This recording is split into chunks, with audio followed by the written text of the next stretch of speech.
Welcome back to the Link platform. We are so excited to welcome you back to our channel as we delve into another installment of our personal finance segment. Today, we are talking about the money mistakes that people make within their financial and investment journey. We're also going to be talking about how to avoid making these mistakes. So please stay tuned as we go into this very exciting topic. The first topic we'll go into is the mistakes people make when taking out debt. And it goes without saying that the biggest mistake there is people taking too much debt. I will start this topic by discussing my own personal mistake. This was a mistake I made when I got my very first job. I was fresh out of varsity. I was young, I was gullible, and I was super excited to be working. I decided that I was going to buy a brand new car. I convinced myself that I needed this car. I needed to drive to and from work. I needed to drive as well to my parents' house, which was in a different province to the one that I was working. I convinced myself this was incredibly convenient and that I really needed a car. Did I need a brand new car? Probably not, but that's the mistake I made. I also decided to live in an expensive apartment at the same time. I convinced myself that I need to be living, very close to work. Traffic is a nightmare. I can't be sitting in traffic for more than an hour, and this was a necessity. What this meant was that the car installment, the insurance that I had to pay, the rent that I had to pay, and the electricity that I had to pay, all committed expenses, were almost equal to the amount of money I was earning. I had very little left over for food, and that meant that I also didn't have much money left for entertainment, for going out with friends, and all of that stuff. So I was living on a very tight budget, and that was obviously a very terrible mistake that I made. Billy and I asked our closest friends and family members over WhatsApp to send us some of the mistakes that they have made within their financial journey or when investing. So we got a few responses, and I would actually really like to thank our friends and family members for doing this for us. So we're going to go through some of the responses.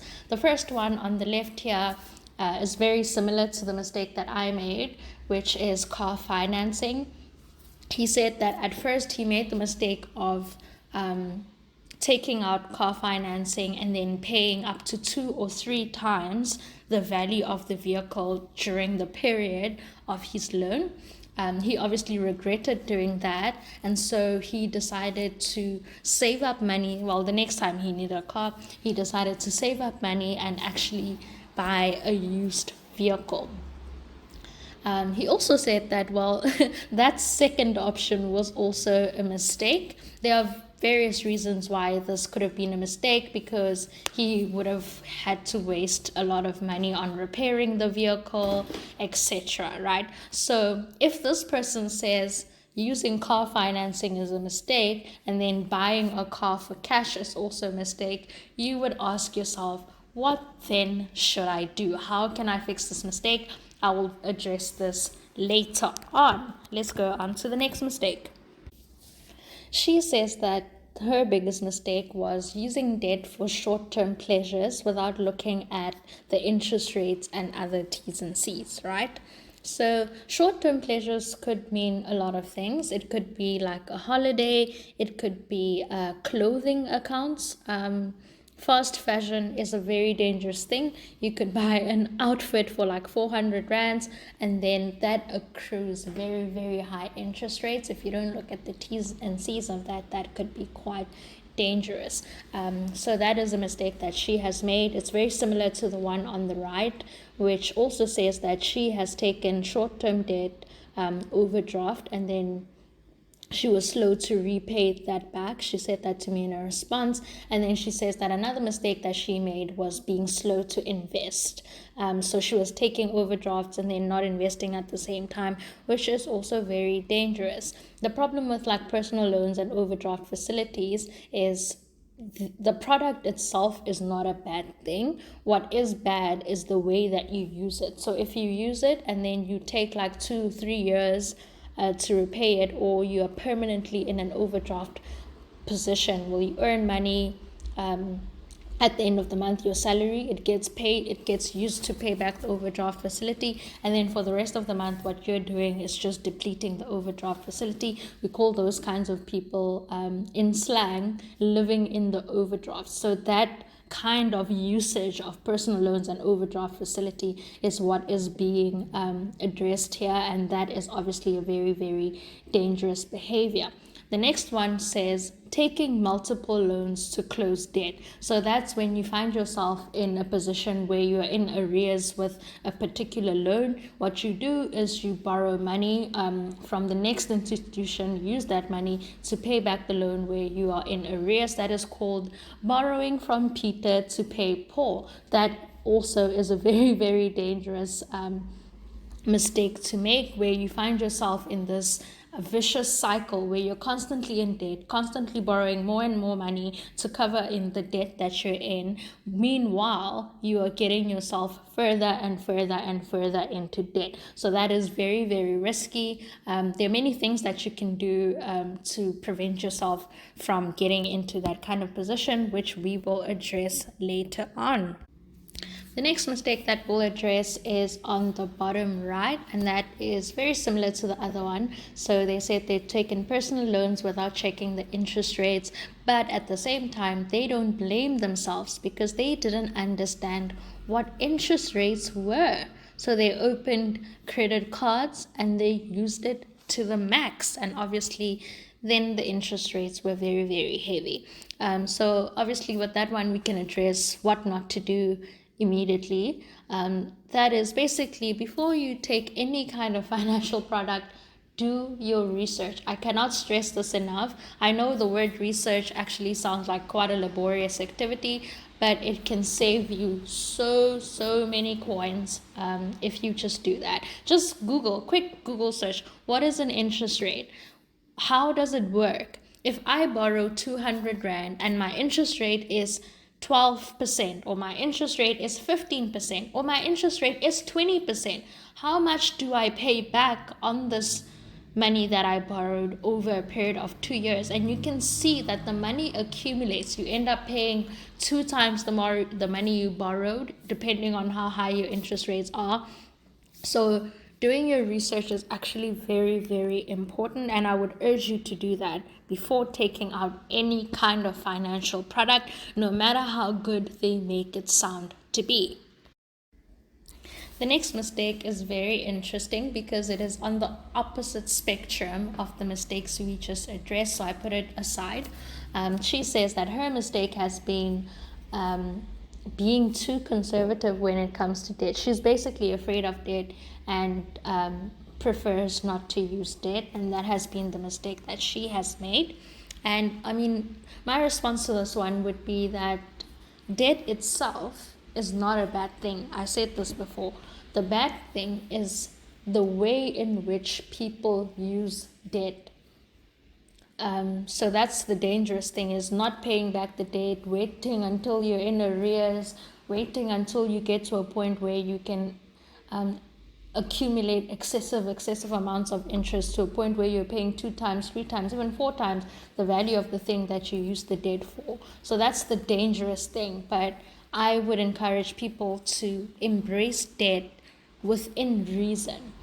So what you can do is match your debt to your income capacity. So if you feel like you want to buy a particular thing, like a house, for example, and you know that you don't have enough cash to buy a house, which most people don't, what you can do is match that level of debt to the amount of income that you're getting. That does not mean getting the maximum level of debt that the bank says you can qualify for. That means getting a debt that is comfortably within your means. So when the bank says you can qualify for debt of 5 million rands, the best thing for you to do is take debt for 3.5 million rand.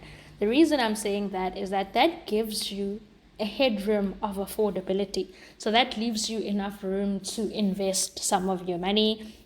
It also gives you enough room to make additional payments and not just the maximum, the minimum installment that's required. So if the installment of a 3.5 million house is like 40,000 rand, or typical example, what you need to do is pay in a bit extra, 50,000 rand every month, so that you can reduce the term of your loan. By reducing the term of your loan, you are actually reducing the amount of interest that will accrue on that debt. So you need to not borrow to the maximum capacity, but borrow somewhere below, so that you have the capacity to make additional payments, so that you have the capacity to do things that you enjoy, like traveling, so that you have the capacity also to invest some of your money. That's what I would say in terms of people who are too conservative to use debt. That's the advice I would give, because debt itself can be quite useful. The next mistake that she has made is not planning properly, coupled with overstretching herself within her budget. So as you can see, this person is a very conservative person. She didn't like using debt, but at the same time, she kept her budget so tight and didn't give enough wiggle room for entertainment and other things that she enjoys, which means that she was over investing, she was over saving, she was living far beyond her means, not taking out any debt. It's difficult to say to somebody that over investing is a bad thing. It's not a bad thing. It's just a bad thing when it makes you uncomfortable, when you can't live the kind of life that you desire. So you do have to make room for yourself to be happy, to be entertained. But you also have to not overstretch yourself. Don't do things that make you a miserable person, whether those things are debt or over investing. That's what I would say in response to that mistake. Okay. The next thing that we're going to address is just a few headlines that I saw in an article. And credit to News 24, obviously, because these are their headlines. The first one says, South Africans are using 65% of their monthly income to service debt. That means for a lot of people, the average South African, you only have 35% of your income to do other things. 35% is actually quite small if you count the fact that this doesn't include facilities such as electricity, it doesn't include water, it doesn't include Wi-Fi, it doesn't include cell phone. Maybe cell phone counts at debt, but it doesn't include all these spendings that would fall into the category of committed and recurring spending. So once you take out all those recurring stuff, you find that the percentage that's left over for most, or for the average South African, is far below that 35%. And that is actually a very, very risky life to be living, because that means you've got very little left for food and very little left for other kinds of necessities, which then explains why 76% of South Africans actually run out of money before month end. And what most people usually do when they run out of money before month end, they start taking out loans. And that's why you find lots of people doing the thing that I would like to refer to as living in overdrafts. Those are people that basically never make it out of their overdrafts. Their balance is only positive on the day that they get paid, or 2 or 3 days after they get paid, and after that their balance goes straight back to negative, and they can never get out of that kind of vicious circle. So that obviously is not good. And what I'd want to say, in response to this, is obviously inadequate budgeting is actually what leads to people living beyond their means. Because if you don't budget, if you don't know how much money you make, and you don't adjust your expenses to match your income, and to be in a position where you have things like emergency funds, where you have things like investments that you can draw on when things go bad, then you do get yourself into this kind of vicious circle that you struggle to get out of. So for anybody who is looking for like tips on how to budget, how to manage their budgeting, how to think about this, we do have a video on that. I will link it above and at the end of the video for you to have a look at. Okay, the next thing that we have is actually a voice note. So I'm just going to play that now. Not waiting to purchase what I want when I'm in the position to do so. Being in a hurry to make a purchase that I'm not ready for. I wish I'd taken the time to save up and not be in debt and only purchase and buy things when I have the money to do it. Because debt should be used to be making money, not to be spending money. I don't know if that makes any sense. And it's something that I know intellectually, but I haven't really applied it as well as I should have in my life. Okay, then that was quite self-explanatory. She went into why she thinks what she did was a mistake. Now we're going to talk about what should you do. So we've spoken about all the mistakes that people make, and we just went into debt. I mean, some of them we've addressed what people should be doing instead. The ones where I haven't addressed what you should do instead, I will address now.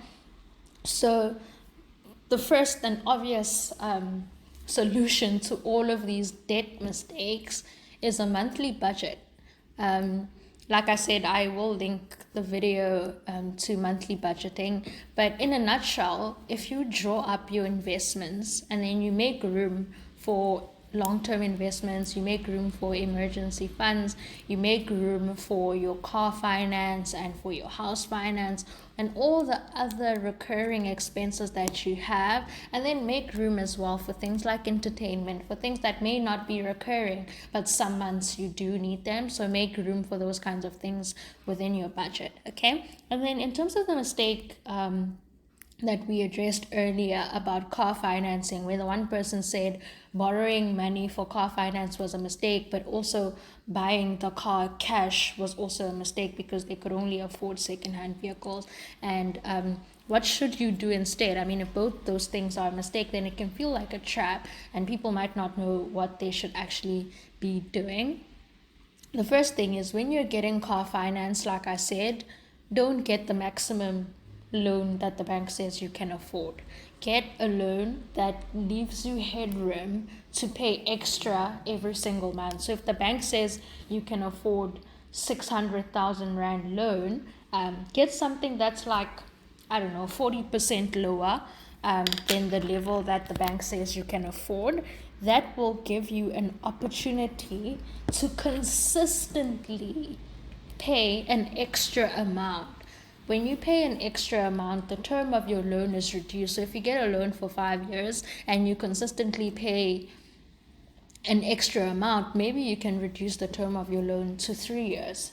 And that allows you to reduce the amount of interest that accrues on this vehicle, and you don't end up paying like double or 3 times the amount of money that is required. Another thing that you can do is don't sign contracts that talk about things like balloon payment or those kinds of ridiculous things. Another thing that you should do is compare interest rates, like compare the different offers that you get from different financial institutions. Negotiate.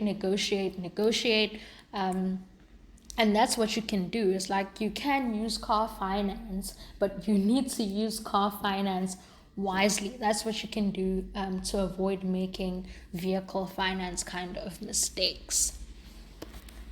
Okay, and then the next thing is the mistake about borrowing from Peter to pay Paul.